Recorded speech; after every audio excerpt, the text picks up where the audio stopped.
Welcome to new TV Telugu. Telangana, Tamil Nadu, Karnataka రాష్ట్రాలతో పోలిస్తే ఆంధ్రప్రదేశ్లో పెట్రోల్, డీజిల్ ధరలు అధికంగా ఉన్నాయని ఏపీ కాంగ్రెస్ అధ్యక్షురాలు వైఎస్ షర్మిల ధ్వజమెత్తారు. పెట్రోల్, డీజిల్ మీద పన్నులు తగ్గింపుపై టీడీపీ, వైసీపీ పార్టీలవి నీచ రాజకీయాలు అని విమర్శించారు. ప్రతిపక్షంలో ఒక మాట, అధికార పక్షంలో మరో మాట. గత 10 ఏళ్లుగా ఈ రెండు పార్టీల ప్రభుత్వాలు చేసింది దారి దోపిడీ తప్ప మరొకటి కాదని మండిపడ్డారు. వ్యాట్ పేరుతో ఏ రాష్ట్రంలో లేనంతగా ప్రజలపై పన్ను పోటు విధించారని ఆరోపించారు.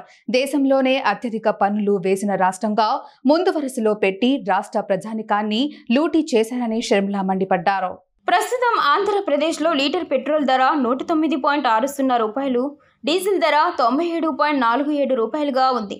పొరుగు రాష్ట్రాలైన తమిళనాడులో పెట్రోల్ ధర 100.86 రూపాయలు, డీజిల్ ధర 92.39 రూపాయలు. కర్ణాటకలో పెట్రోల్ ధర 102.90 రూపాయలు, డీజిల్ ధర 88.99 రూపాయలు. తెలంగాణలో పెట్రోల్ ధర 107.46 రూపాయలు, డీజిల్ ధర 95.70 రూపాయలుగా ఉన్నాయి. ఈ లెక్కల ప్రకారం ఏపీలో పెట్రోల్, డీజిల్ ధరలు ఇతర రాష్ట్రాల కంటే ఎక్కువగా ఉన్నాయని స్పష్టమవుతోంది అని షర్మిల వివరించారు.